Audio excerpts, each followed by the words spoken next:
Bek Lover. Oh, it's another day here. Come Back Team Studios, and this is your host, Bek Lover, and you're watching another episode of Interesting Times podcast on the Bek Lover Podcast.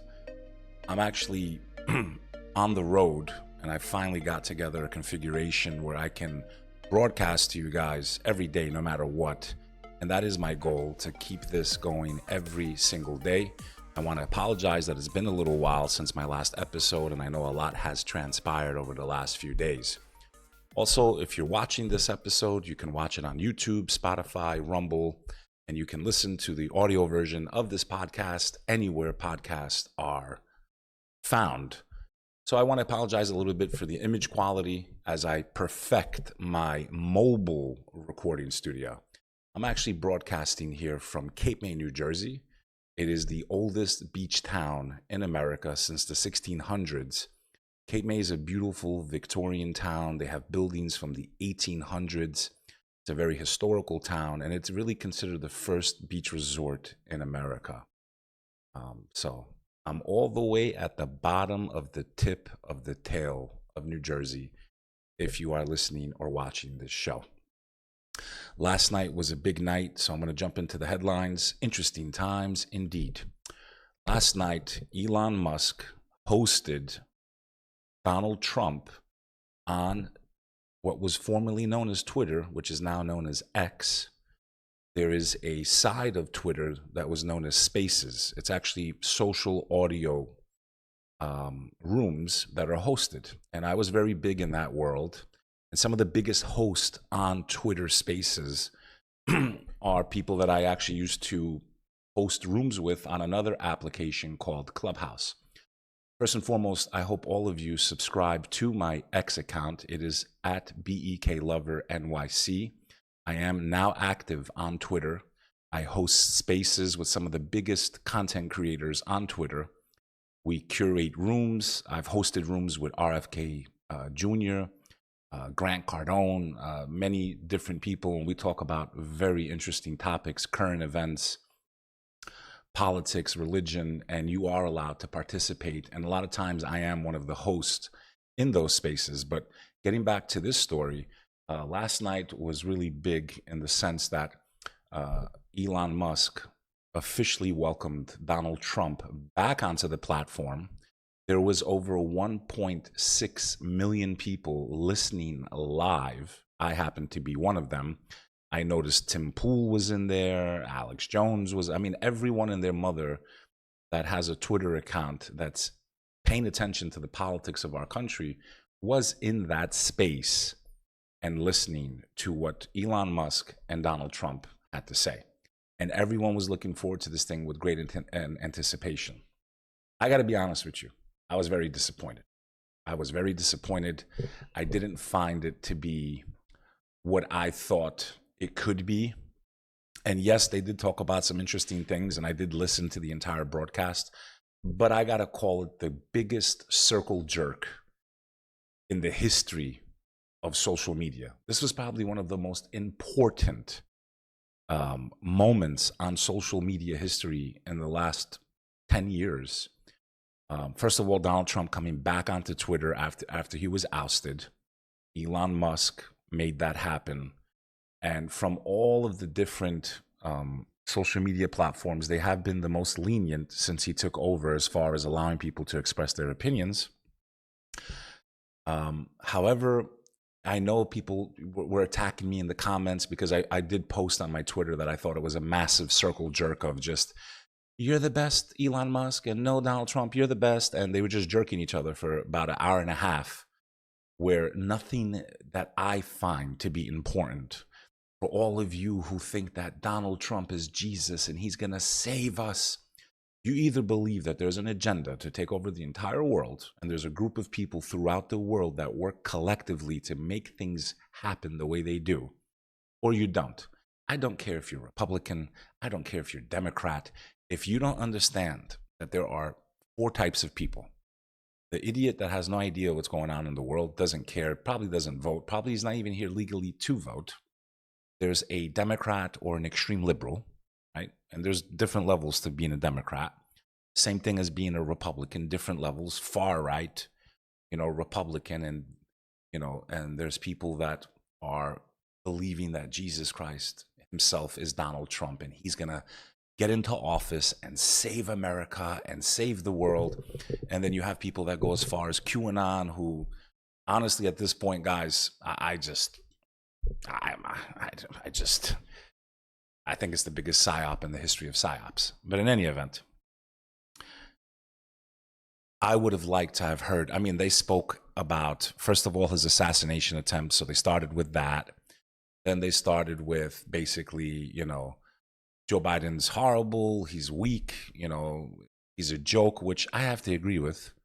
Then they got into how Kamala's a joke also. I have to agree with that. Then they talked about inflation. Then they talked about, COVID briefly, but they didn't, Elon Musk could have brought up points such as, well, Donald Trump, during your time in office, you're the reason the country got shut down because you allowed it to be shut down. You're the commander in chief. And you want to attack Fauci so much, but you sat there and listened to everything he told you to do and followed directions and allowed the American economy to be destroyed and more money printed ever during that time period. They were sending us checks just to stay home. Like, okay, maybe he didn't know.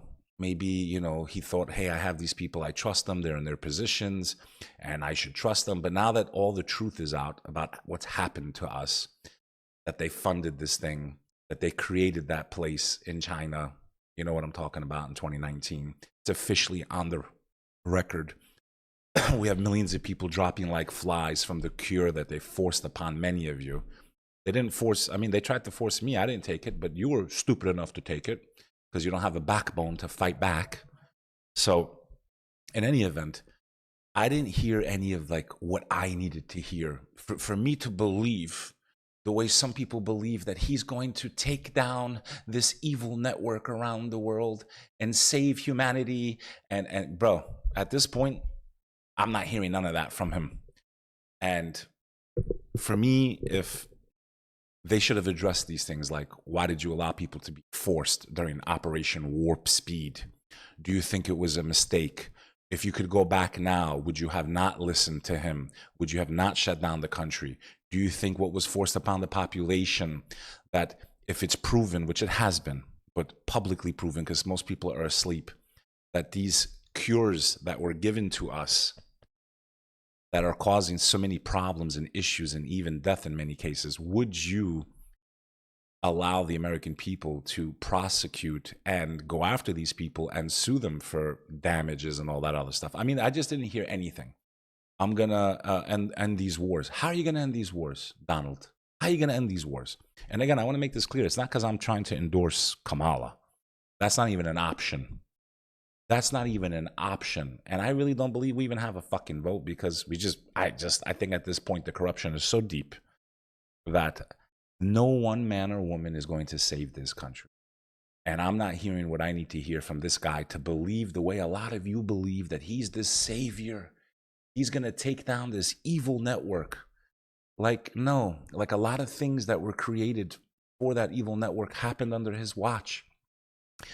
He wasn't allowed to do anything he wanted to do during the last 4 years when he was president, because they were attacking him left and right anyway.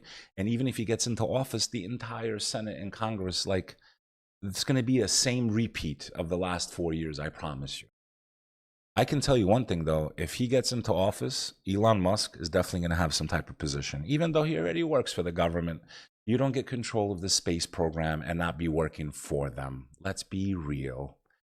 But I think he'll have like an official title, head of the Space Force or some shit, which he basically is anyway. In any event, I am calling it the greatest circle jerk ever. It was a moment that could have changed everything. This is Donald Trump's moment to speak to the masses, uncensored.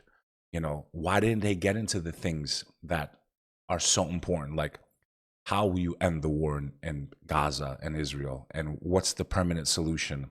There was one comment that really blew my mind, was when Donald Trump said himself, Israel has an Iron Dome. They have an Iron Dome defense system. And, if I become president, I'm going to make that happen. Forget all that. As an American, It drove me crazy to the point where I wanted to break my own phone. Think about it. We send billions of dollars to that country, billions of dollars, billions. And they have an Iron Dome with our fucking money. And we don't have an Iron Dome as Americans. We give them billions of dollars. No questions asked. They've used it. Believe me, they have tech that we don't even know about. I promise you. Okay? And the fact that America itself doesn't have an Iron Dome when we can give billions of dollars to that country, that's what you should be saying to yourself as an American. Like, why do we just always have this blank check that we give them? We get nothing back. Inflation, they brought it up. Yes, it's horrible. How are you going to combat inflation, Donald? You guys printed so much money. You did, every administration. So it's not just Donald. Every administration for the last 50, since Clinton, because I believe he did have a surplus. Believe it or not, we actually had a surplus at one point in our lives, a balanced budget. Like, the amount of money that's been printed, like, how are you going to fix this in 4 years? You're not.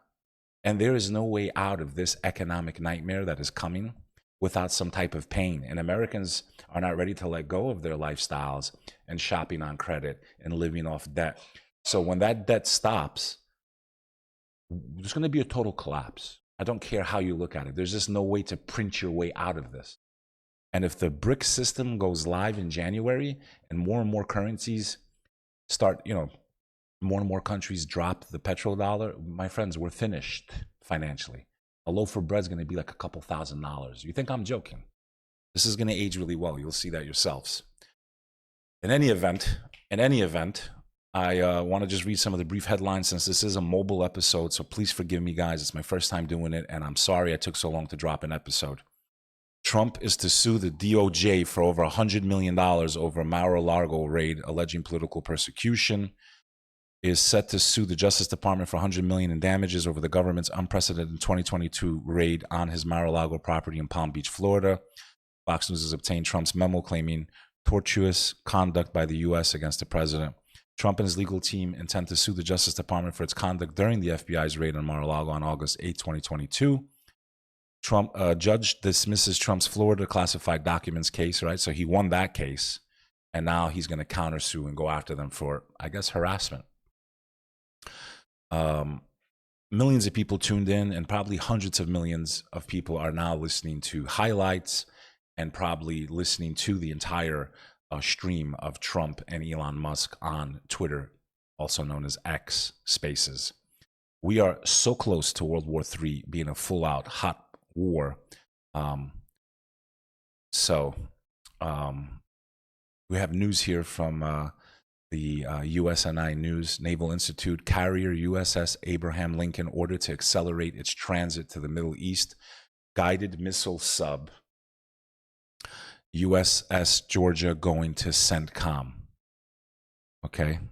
Secretary of Defense Lloyd Austin spoke with Israeli Minister of Defense Yoav Gallant on Sunday and affirmed the U.S. military commitment to Israel as the region braces for anticipated retaliation from Iran following the killing of Hamas leader Ismail Haniyeh in Tehran last month. Secretary Austin has ordered the USS Abraham Lincoln Carrier Strike Group, which is equipped with F-35C fighters, to accelerate its transit, adding to the capabilities already provided by the USS Theodore Roosevelt Carrier Strike Group. The Marine Corps F-35C Lightning II Joint Strike Fighters belong to the Black Knights of Marine Fighter Squadron VMFA 314. The Black Knights are assigned to Carrier Air Wing 9, embarked on Lincoln. The strike group was ordered to head the Middle East on August 2nd. Okay, so they're sending more and more reinforcements. Looks like we're gearing up for an all-out war in the Middle East. There was an earthquake in LA. Okay, so is this a precursor to the big one that everyone's been waiting for? 4.4 earthquake was centered on the notorious LA fault system. Be careful out there, my friends. Russia strikes back at Ukrainian forces in Kursk region. Ukraine's surprise cross-border incursion marked a significant shift in the almost 2.5-year war. Russian forces on Tuesday struck back at Ukrainian troops with missiles, drones, and airstrikes in actions that one senior commander said halted Ukraine's advance after the biggest attack on sovereign Russian territory since the war began. Okay, so this is the first time that the Ukrainians have gone into Russian territory on foot. I don't think it's going to last long. I truly believe it's just a PR stunt to make it look like, look, you guys think that, the Russians are beating us. Look, we just went into their territory and they can't do shit about it. It's a great way to create propaganda. I do not see the Ukrainians winning this war, even with all the billions of dollars sent to them by the Americans and the West. So, in any event, things are definitely heating up. We've had many crimes being committed by these illegal aliens in New York City. There's been a couple of sexual assaults, rapes, shootings, killings, and the same things are happening now in many parts of the world that have open borders. This will continue to be a very big problem. And that's another thing that I felt like they could have addressed more yesterday with this 1.5 hour back and forth circle jerk between Elon Musk and Donald Trump. This is my opinion. I understand he's doing a lot of great things. I understand that, yes, without X, we would really have no way to reach the masses. But in any event, we are a long, long way from restoring the First Amendment in this country and for the rest of the world. With that said, you tuned into an episode of the Bek Lover Podcast, Interesting Times on the Road. I apologize for the quality, and I will continue to improve this capability so I can always upload new podcasts, new episodes, and you stay tuned right here on the Interesting Times podcast with your boy, Bek Lover. Make sure you hit that sub button, and I will continue to do what I've been doing. I also broke 100,000 followers on Instagram, and I want to thank all of you for supporting me. Check me out on Instagram at BEK, that's Bek, BEK, no C, BEK Lover NYC. You can also find all my links and all my content on the World Wide Web at BekLover.com. I'll see you next time on Interesting Times, the podcast on the Bek Lover Podcast. Ciao, my friends.